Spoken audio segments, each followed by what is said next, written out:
Allahumma salli ala Muhammad.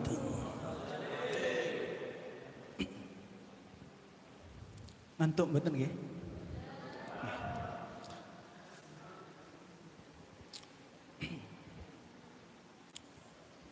Saya awali lagi dengan salam pembuka. Assalamualaikum warahmatullahi wabarakatuh.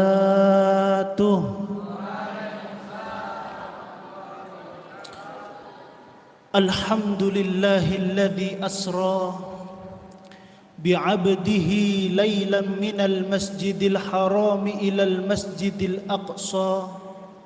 Wassalatu wassalamu ala sayyidina Muhammadin alladzi kanat hasanatuhu la tuhsa wa ala alihi wa ashabihi ahli sidqi wat tuqa. Allahumma salli wa sallim ala sayyidina Muhammadin nurika sari wa madadikal jari wajma'na bihi fi kulli atwari wa ala alihi wa sahbihi ya nur. Salam pergerakan. Salam pergerakan. Oke.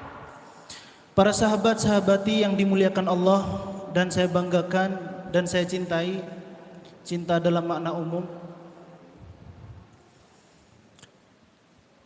Alhamdulillah, segala puji bagi Allah, Zat yang telah mengumpulkan kita semuanya di sore hari ini. Kita bisa saling bermuajahah, bertatap muka, menyambung tali silaturahmi. Mudah-mudahan yang demikian ini bisa berkelanjutan, menjadi rutinitas yang baik, sehingga sahabat-sahabat semakin berperan. Karena tanpa acara yang sedemikian ini nanti manfaatnya berkurang. Kepada Ketua Rayon, Ketua Komisariat, Ketua Acara, dan sahabat-sahabat, rekan-rekan ataupun masyarakat setempat yang ada di masjid ini, tanpa mengurangi rasa hormat saya tidak bisa sebutkan satu persatu. Alhamdulillah wa syukrulillah wa la haula wa la quwata illa billah, amma ba'du.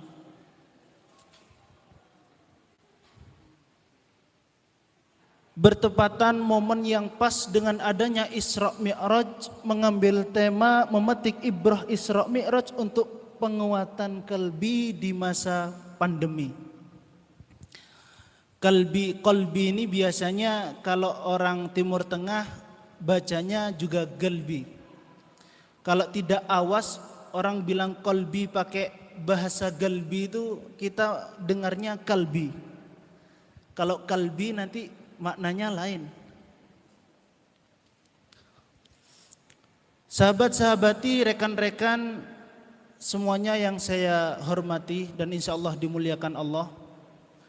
Setiap bulan yang diciptakan oleh Allah Subhanahu wa ta'ala untuk memenuhi 1 tahun yang kita lewati sehari-hari, selalu ada momen yang sangat berharga di mana di dalamnya kita dapat memetik ibrah atau satu pelajaran.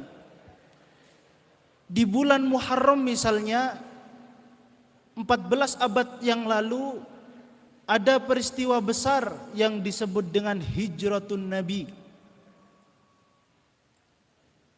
Di bulan suci Ramadan ada nuzulul Quran. Di bulan Syawal ada Idul Fitri. Di bulan Dzulhijjah ada kurban awil udhiyah.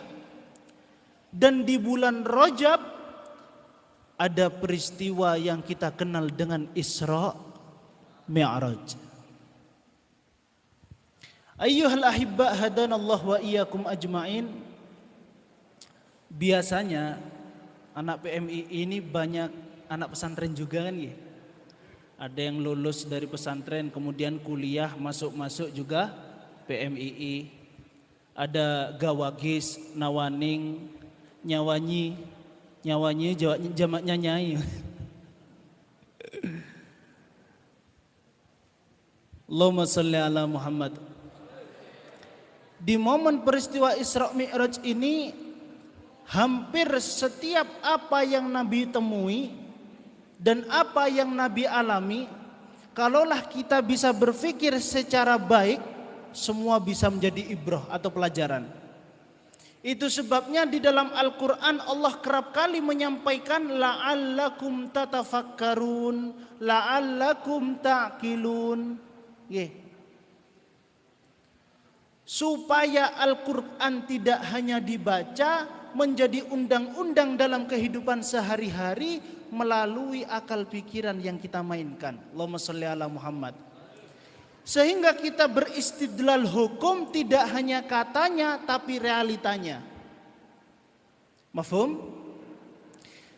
Sehingga beristidlal hukum baik dari Al-Quran ataupun sunnah, kita tidak hanya katanya tapi nyatanya. Sahabat-sahabati, rekan-rekan yang kami muliakan, semenjak awal Nabi diundang oleh Allah Subhanahu wa ta'ala, banyak sekali yang melatar belakangi. Paling tidak dalam sore ini kita akan bahas 3 hal mengapa Rasulullah Isra Mi'raj. 1, kita kenal di masa itu disebut dengan Amul Huzni, karena perjuangan Nabi yang mati-matian, yang ditopang oleh semangat dan support oleh paman dan istri tercinta, kini keduanya telah tiada. 1. 2, karena di sana Allah ingin memberikan satu mandat, perintah yang sangat mulia, yang tidak bisa digantikan dengan kondisi apapun dan seperti apapun, yakni dengan adanya iqamatus shalah. Yang ketiga, linuriyahu min ayatina. Yang sedemikian ini menjadi secuil daripada ayat-ayat kebesaran Allah Subhanahu wa ta'ala. Sahabat-sahabat yang dimuliakan Allah,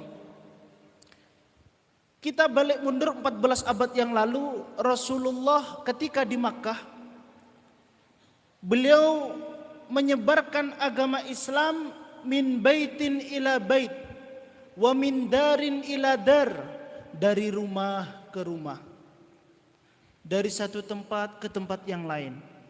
Itu pun tidak semua langsung percaya, karena sangat kental sekali mereka dengan kehidupan jahiliyah. Dan kehidupan jahiliyah itu serem. Apa? Serem. Orang punya anak perempuan dianggap aib. Dikubur hidup-hidup. Padahal besarnya mereka tidak tahu kalau cantik-cantik seperti sahabatawati. Tidak menyadari. Perjuangan Nabi yang keras semacam itu dibentengi oleh pamannya sekalipun tidak seakidah. Dan di belakangnya terdapat wanita yang hebat, yakni Sayyidah Khadijah. Sayyidah Khadijah, saya tadi di awal sudah bilang, kalau kita berpikir dengan baik, siapapun dan saat apapun, semua bisa menjadi ibrah atau satu pelajaran dalam perjalanan Isra Mi'raj. Sayyidah Khadijah itu tulusnya bukan main. Mungkin salah satu yang tidak bisa ditiru oleh wanita zaman sekarang adalah ketika keduanya saling memendam rasa cinta, ini perempuannya menyatakan terlebih dahulu.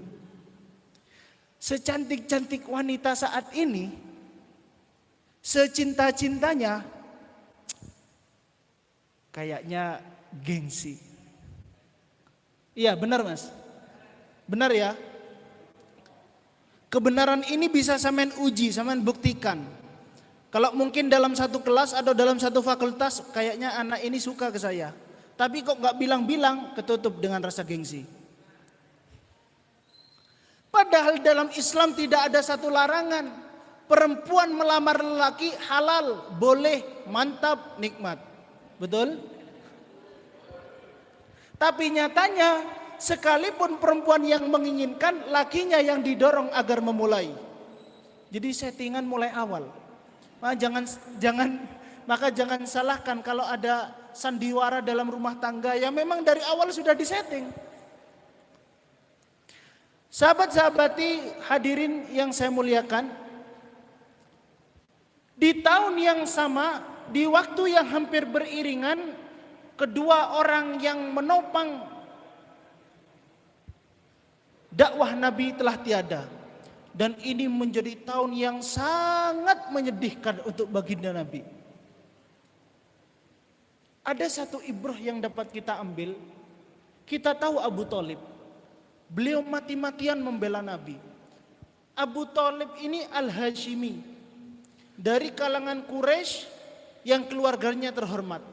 Andai kan tidak didakengi oleh pamanda Abu Thalib, akan semakin garang orang-orang menyiksa. Andai tidak karena Khadijah, ini kita pikirnya antar itu ya, akliyah ya. Andai bukan karena Khadijah, kekuatan ekonominya lemah, tidak bisa cepat. Oleh karena keduanya sudah tidak ada, orang kafir Quraisy semakin menjadi. Dan ini ibrah yang ingin saya sampaikan, yang terdapat pada seorang pribadi Abu Thalib. Kita kenal beliau itu paman. 1. 2, membela Nabi mati-matian.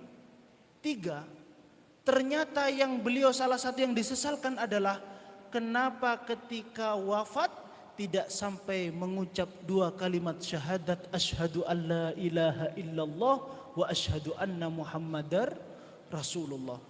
Padahal membela tidak kurang-kurang. Oleh karenanya ditegur oleh Allah, innaka la tahdi man ahbabta walakinallaha yahdi may yasha. Wahai Muhammad, sekalipun pamanmu ini engkau cintai, kasarnya, engkau tidak bisa memberikan hidayah terhadap orang yang engkau cintai, sebab hidayah itu hanya hak prerogatif Allah Subhanahu wa ta'ala. Kira-kira siapa yang lebih pantas ya, yang lebih pantas mendapat hidayah? Kita yang ada di sini saat ini atau orang yang membela Nabi, justru ada sanak famili paman Nabi sendiri yang kiranya pantas mendapat hidayah. Tapi hidayah itu bukan punya manusia. Oleh karena mas-mas panjenengan yang berjuang di masyarakat, jangan harap dengan cara yang sudah dipoles sedemikian rupa, dengan tutur kata yang sopan santun, kalian mengira akan terhindar dari celah orang-orang. Kata Imam Syafi'i, kalau ada orang yang mengira dirinya tidak pantas untuk dicela, tidak pantas untuk difitnah, percayalah orang itu orang gila. Sebab sebaik-baik manusia, yaitu baginda Nabi Muhammad, itu pun dicela. Allahumma shalli ala Muhammad. Nabi, Khadijah. Oleh karenanya Allah memberikan mandat kepada Jibril, wahai Jibril, lihat kekasihku sedang berduka, ajak dia refreshing jalan-jalan. Siap ya Allah. Jalan-jalannya Rasulullah gak sama dengan sampean. Kalau sampean mungkin ke Jatim Park, paling ujung ke pantai selatan, pokok cari yang gratis-gratis lah. Apalagi tanggal tua. Ini Jibril siapkan kendaraan yang paling megah, yang paling mewah, yang paling istimewa. Buraq namanya. Diajak Isra Mi'raj Rasulullah. Ini lagi-lagi beliau melakukan satu perjalanan yang amat panjang dari Masjidil Haram ke Masjidil Aqsa, dari Makkah ke Palestina. Berapa jaraknya? Saman kalau buka di Google Map, kurang lebih perjalanan darat itu ada 15 jam 37 detik. Saya baru buka kemarin lusa. Dari Masjidil Haram ke Masjidil Aqsa, perjalanan darat 15 jam 37 detik. Itu mobil. Dulu sak kenceng-kencengnya kendaraan, pakai onta, pakai kuda, bisa ditempuh dalam satu riwayat 1 bulan berangkat, 1 bulan kembali. Tapi yang tidak masuk akal adalah perjalanan Masjidil Haram ke Masjidil Aqsa, ada fee ongkir sampai ke Sidratul Muntaha, ternyata tidak sampai lebih dari sepertiga malam akhir. Sallu ala Nabi Muhammad. Begitu Nabi telah menjalani Isra Mi'raj, ingat Nabi itu punya sifat Al-Amin. Bahkan orang-orang Quraisy, orang-orang kufar, banyak yang menitipkan barang-barangnya di rumah Nabi. Kenapa kok tidak ke sesama akidah? Karena beliau terkenal sifat Al-Amin, dipercaya. Salah satu dari sifat Nabi yang perlu kita bina sejak dini, dapat dipercaya. Tidak tahu saya yang sudah khidbah. Saya tadi itu mulanya di pembukaan mau bilang para kaum jomblo rahimakumullah. Tapi saya ingat al jomblo la yu'adzi ila jomblo akhir. Sesama jomblo tidak boleh saling saya tidak menyampaikan proposal, saya sudah khidbah. Sahabat-sahabat yang dimuliakan Allah, sampai mana tadi? Sampai jomblo. Samian saja, saya habis ini nikah ini. Al-Amin. Ini yang sulit. Banyak sekali kaum kufar yang menitipkan barang ke rumah Rasulullah. Ternyata setelah menjalankan Isra Mi'raj, ada satu perintah yang harus disampaikan. Mungkin kalau tidak ada perintah sholat, Nabi tidak akan bilang kalau habis Isra Mi'raj. Karena perjalanan ini di luar akal manusia. Takut-takut yang sudah masuk Islam akhirnya ragu, mengira Nabi itu seorang pembohong, akhirnya keluar menjadi orang munafik. Dan sejak dulu sudah ada seperti itu. Orang munafik, orang yang yartaddi min dinihi ila dinin akhar, sudah ada sejak zaman dulu. Tapi setelah Rasulullah mengikrarkan, wahai kaum muslimin, semalam aku telah melakukan perjalanan dari Masjidil Haram ke Masjidil Aqsa, kemudian menemui Allah. Orang-orang gelampangan. Gila Pak Muhammad. Masa tidak ada semalam bilang perjalanan dari Masjidil Haram ke Masjidil Aqsa? Masih sehat? Masih. Semua orang hampir tidak percaya. Tapi satu-satunya sahabat baginda yang pertama kali mengiyakan adalah Abu Bakar As-Siddiq. Kamu percaya Abu Bakar? Jangankan yang demikian, andaikan lebih daripada itu, shaddaqtu, aku percaya. Mereka tidak bisa percaya sebab pakai akal manusia. Banyak dicontohkan oleh para kiai. Akal manusia melebihi akal para binatang.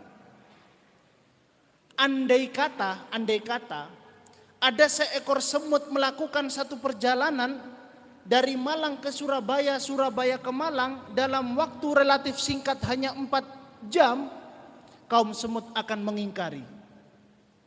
Tapi berhubung semut ini masuk ke kantongnya Bayu, jam 9 berangkat naik bis, sampai Surabaya jam 10, urusan selesai balik ke Unisma sampai jam 12, semut satu itu keluar dari kantongnya Bayu. Wahai kaum semut rahimakumullah, percayalah baru saja aku dari Surabaya kemudian balik lagi tidak ada 5 jam. Gila apa kamu? Sebab mereka pakai akal semutiah. Kalau akalnya manusia, tidak. Perjalanan yang singkat dan panjang akal manusia, bohong. Tapi subhanalladzi asra bi'abdihi. Kalau sudah kata asra, kata anak pesantren, asra itu dari saro yasri siroyatan, perjalanan malam. Tapi ala wazni af'ala asra yusri isro'an, berarti menjalankan. Kalau Nabi sudah dijalankan, Nabi terima beres. Tiket masuk, antar jemput, beres Nabi. Terima beres. Kalau pakai akal manusia ndak cocok, tapi uluhiyah idza arada ayyakuna lahu kun fayakun.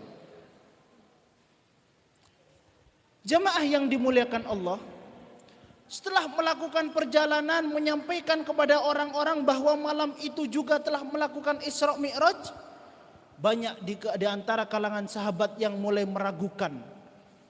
Ini Nabi semakin lama semakin mengigau. Dikumpulkan orang-orang para rahib, orang-orang yang mentafsirkan mimpi. Itu tes Muhammad. Bagaimana? Coba tanya. Bagaimana bentuk kubahnya Masjidil Aqsa? Menghadap ke arah mana dinding yang paling besar di sebelahnya? Berapa jarak antara gunung paling besar dengan adanya Masjidil Aqsa? Ditanya satu persatu. Ngetes. Wong namanya Nabi semalam habis perjalanan. Kok ditanya? Yang nanya pernah ke sana 1-2 bulan yang lalu. Dibabat habis. Diam-diam mereka yang sudah mulai percaya malu habis koar-koar di depan Nabi. Akhirnya yang mendapat hidayah sampai mantap hidayahnya, yang gengsi untuk menyatakan kebenaran, dia murtad tetap dalam kemunafikannya. Begitu pula dengan cinta, Mbak. Kalau memang benar-benar ada rasa, nyatakan apa adanya. Jangan menunggu. Sebab yang menunggu akan kalah dengan yang menjemput. Sallu ala Nabi Muhammad. Bon. Sahabat-sahabati yang saya muliakan, saya kira perjalanan yang semacam ini sudah banyak sekali diulas oleh para kiai. Ini saya tadi dikasih waktu 35 menit, habis 15 menit saya belum masuk ke materi yang ingin saya sampaikan. 15 menit. Di tengah-tengah perjalanan, begitu real dan nyata, Nabi diperlihatkan apa-apa yang belum pernah beliau lihat. Keyakinan itu ada 3 tahap. 1 ilmul yakin, 2 ainul yakin, 3 hakul yakin. Ada 3 tahap. Kalau sampean melihat di belakang dinding ada asap yang melambung ke atas, secara ilmu yakin, di baliknya ada kebakaran. Betul? Kemudian sampean menghampiri, ternyata memang benar ada salah satu motor yang terbakar, sampean baru percaya pakai ainul yakin.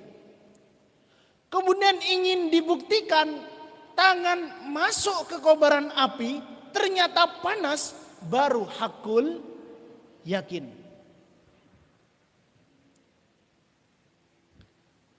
Nabi yang sebelumnya belum pernah lihat bagaimana ragam siksaan yang ada dalam neraka, bagaimana limpahan kenikmatan kenikmatan yang ada di surga, beliau terkagum-kagum, terheran-heran.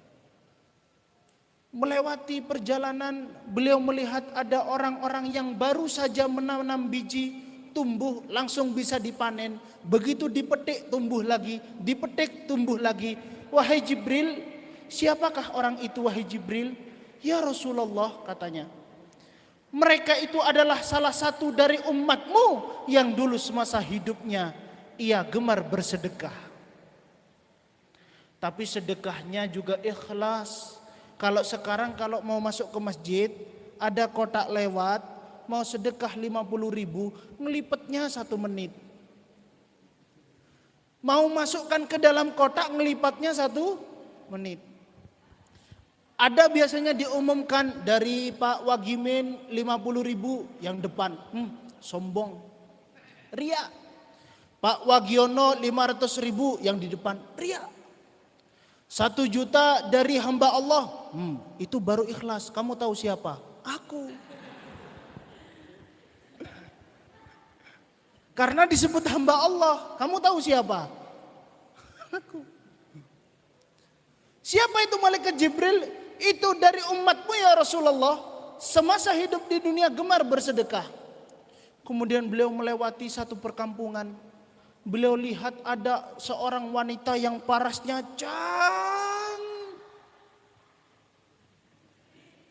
cantiknya besok. Cantik. Tapi ternyata dia punya kuku yang panjang-panjang terbuat dari timah panas. Dia mencakari wajahnya, cakar-cakar wajahnya. Dia makan daging-daging yang sudah basi. Ditanya oleh Nabi, wahai Jibril, siapa itu? Ya Rasulullah, itu umatmu dari umatmu yang sukanya semasa hidup di dunia ia mencoreng kehormatan orang lain. Siapa yang makan daging yang tidak enak itu? Itu umatmu ya Rasulullah yang sukanya rumpi rasan-rasan. Adakah dari kalangan mahasiswa? Banyak. Bahkan malah dosennya yang belum melewati satu perkampungan melihat, wahai Jibril, itu siapa? Ada seseorang di hadapannya dihidangkan daging yang enak-enak, yang segar-segar. Di sisinya ada daging yang sudah busuk, ada yang enak, ada yang busuk, tapi ia justru milih yang busuk dimakan dengan lahap. Siapa itu Jibril?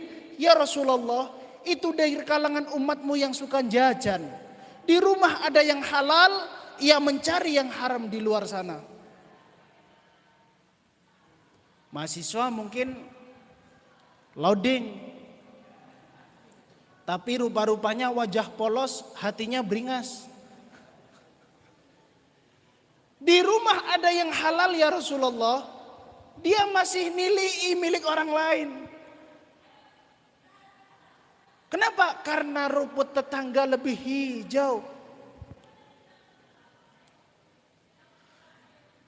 Akhirnya setelah Isra Mi'raj beliau naik ke langit ke-1, langit ke-2, langit ke-3, bertemu para nabi. Sampailah mandat sholat diperintahkan oleh Allah dari 50 sholat. Mengajukan ACC, mengajukan proposal oleh saran Nabi Musa, di ACC oleh Allah Subhanahu wa taala, sampailah 50 hingga 5 sholatan. Satu kali sholat pahalanya 10 kali sholat. Itu kalau diceritakan jadi makalah. Kalau sampai Nabi perintah sholat jadi skripsi. Sahabat-sahabat yang dimuliakan Allah, 10 menit. Karena 35 menit tadi. Saya di sini ingin menekankan betapa pentingnya sholat. Sebab ini mencari ketenangan kalbi, hati di masa pandemi. Ingat, wa ma yantiqu 'anil hawa in huwa illa wahyun yuha. Nabi itu tidak mungkin menyampaikan bersumber dari hawa nafsunya, melainkan apa yang disampaikan bersumber dari wahyunya Allah Subhanahu wa taala. Ketika Nabi mewajibkan sholat karena memang begitu adanya. Tadi kita sudah sepakat bahwa Isra Mi'raj itu real karena tidak pakai akal manusia. Sehingga apapun yang setelah ini saya sampaikan dan itu bersumber dari Nabi, bersumber dari Allah Subhanahu wa taala, kita tidak boleh mengingkari. Setuju? Setuju. Kita tahu rukun Islam itu ada 5. Syahadatu an la ilaha illallah wa anna Muhammadar Rasulullah wa iqamatus shalah wa ita'uz zakah wal hajju ilal baiti liman istata'a ilaihi sabila. Tapi rukun Islam ternyata beda dengan rukun Muslim. Saya berpindah ke sini karena di situ ada sholat. Rukun Muslim, syahadat di sepanjang hidupnya ia cukup 1 kali membaca 2 kalimat syahadat sah menjadi seorang Muslim. Haram bagi kita mengkafirkan, ya. Syahadat, sholat, puasa. Terkadang orang melakukan bepergian atau sakit, gugur kewajiban sholat. Ia boleh tidak sholat, mengganti di bulan berikutnya. Atau sudah tua renta, boleh tidak sholat, puasa, tapi diganti dengan bulan berikutnya. Atau tidak diganti dengan membayar fidyah, puasa. Zakat, orang yang sudah miskin, melarat, yang untuk makan saja susah, gak boleh zakat, justru wajib dikasih zakat. Haji, Orangnya gagah, besar, tampan, ganteng, kere, tidak wajib haji. Orangnya kaya tapi susah perjalanan, tidak wajib haji. Tinggal satu, sholat. Orang tidak bisa berdiri, sholat dengan duduk. Tidak bisa duduk, sholat dengan berbaring. Tidak bisa berbaring, sholat dengan istilqa. Tidak beristilqa, sholat dengan ketipan mata. Tidak bisa sholat dengan ketipan mata, dia lumpuh semuanya, sholat dalam hati, dibayangkan dalam hati Allahu Akbar. Tidak bisa itu semua disolati. Baru kalau memang nyawa sudah tidak ada, dia boleh tidak sholat. Saking pentingnya sholat. Dan bagaimana beliau mengungkapkan bahwa as-sholatu imaduddin, sholat menjadi tiang-tiang agama. Sebab di dalam sholat sendiri 5 rukun sekaligus menancap di dalamnya. Syahadatu an la ilaha illallah. Tidakkah 2 kalimat syahadat merupakan salah satu rukun dari rukunnya sholat? Orang sholat tidak baca syahadat tidak sah. Ya, sholat, zakat. Ma makna zakah?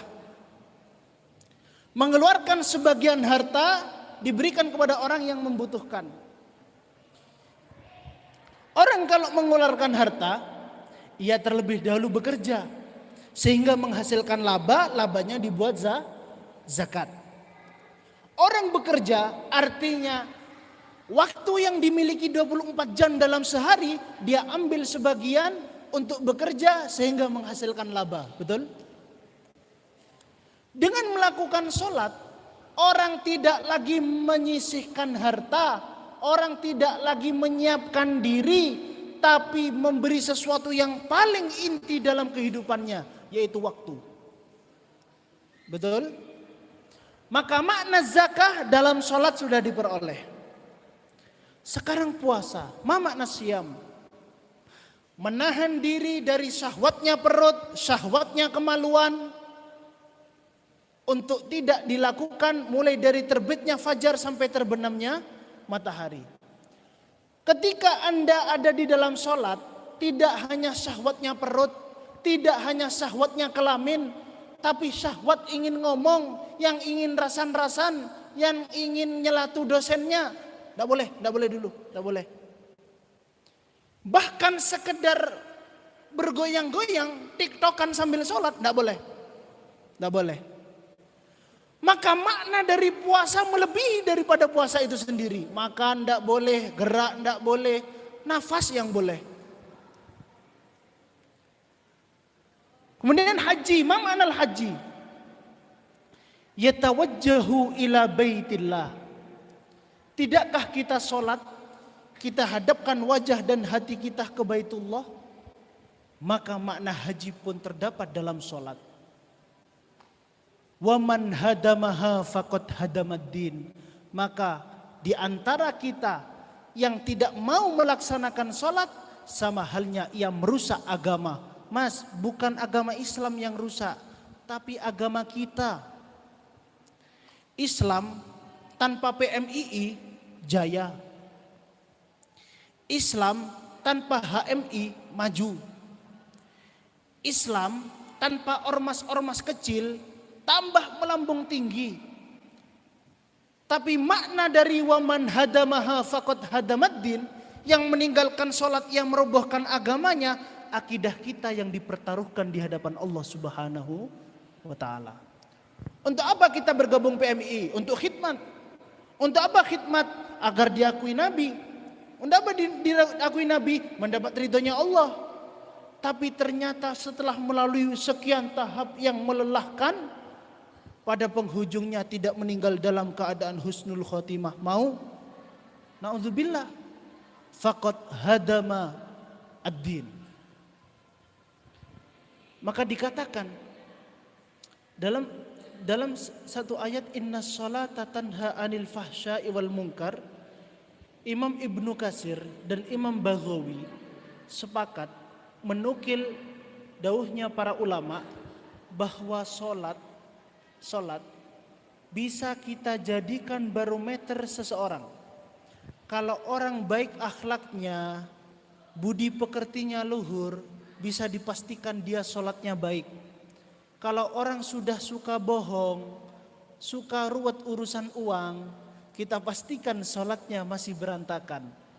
Mbak, sampean mang yang mau cari imam, lihatlah di subuh-subuh di masjid ada siapa? Masnya yang sampean mau minta sampean, adakah subuh itu dia bersolat berjamaah di masjid? Kalau tidak, nanti dulu. Lebih baik nikah agak terlambat, yang penting dapat imam yang baik. Yang lebih baik lagi, nikah tepat waktu, imamnya luar biasa. Mas, kalau pengen lihat calon istrinya wanita soleha atau tidak, lihat dia sholatnya bagaimana. Ajak dia diskusi waktu-waktu sholat. Adakah dia berpikir kepada sholat atau lebih asik menikmati hidakan secangkir kopi denganmu? Itu lihat. Kalau dia lupa sholat, ingat wajahmu, bahaya. Kalau dia melupakanmu, ingat sholat, kejar. Oke? Maka, banyak sekali. Ini tidak cukup. Intinya, tidak ada ceritanya orang dirundung nestapa, orang hatinya gelisah, orang hidupnya berantakan, kalau satu dipegang teguh, yaitu sholat. Mas, salah satu dari 7 golongan yang Allah jaminkan naungan di hari di mana tidak ada satupun orang yang dapat melindungi adalah rajulun qalbuhu mu'allakun bil masajid. Satu, orang yang hatinya terpaut dengan masjid, ingin meramaikan masjid. Atau pilihan yang kedua, rajulun, yang satu hubungannya selalu dengan masjid. Yang kedua, rajulun nasya'a fi ibadati rabbih, semenjak ia mulai balik sampai dewasa, kehidupannya selalu untuk berkhidmah kepada Allah Subhanahu wa ta'ala. 2. Insya Allah dengan adanya acara-acara seperti ini, sampean tidak hanya turut meramaikan masjid, tapi turut mencerdaskan masyarakat, tapi turut meramaikan hari-hari besar Islam. Mudah-mudahan yang demikian ini dicatat sebagai pemberat amal ibadah di sisi Allah Subhanahu wa ta'ala. Demikian kiranya yang dapat saya sampaikan. Mudah-mudahan di lain kesempatan bisa ketemu lagi, karena waktu yang terbatas, yang sedikit, mudah-mudahan menjadi ilmu yang berkah sehingga dapat kita terapkan dalam kehidupan sehari-hari. Syukron alal isgha, afwan alal khata. Aqulu qauli hadza wa astaghfirullah li wa lakum. Assalamu alaikum warahmatullahi wabarakatuh.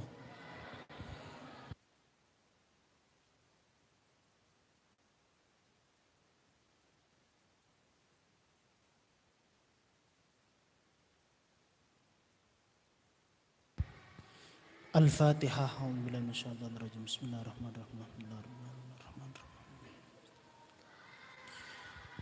Bismillahirrahmanirrahim. Alhamdulillahi rabbil alamin. Hamdan syakirin, hamdan naimin, hamdan yuafi na'amahu wa yukafi mazidah. Ya Rabbana lakal hamdu kama yanbaghi li jalali wajhikal karim wa 'azimi sultanik.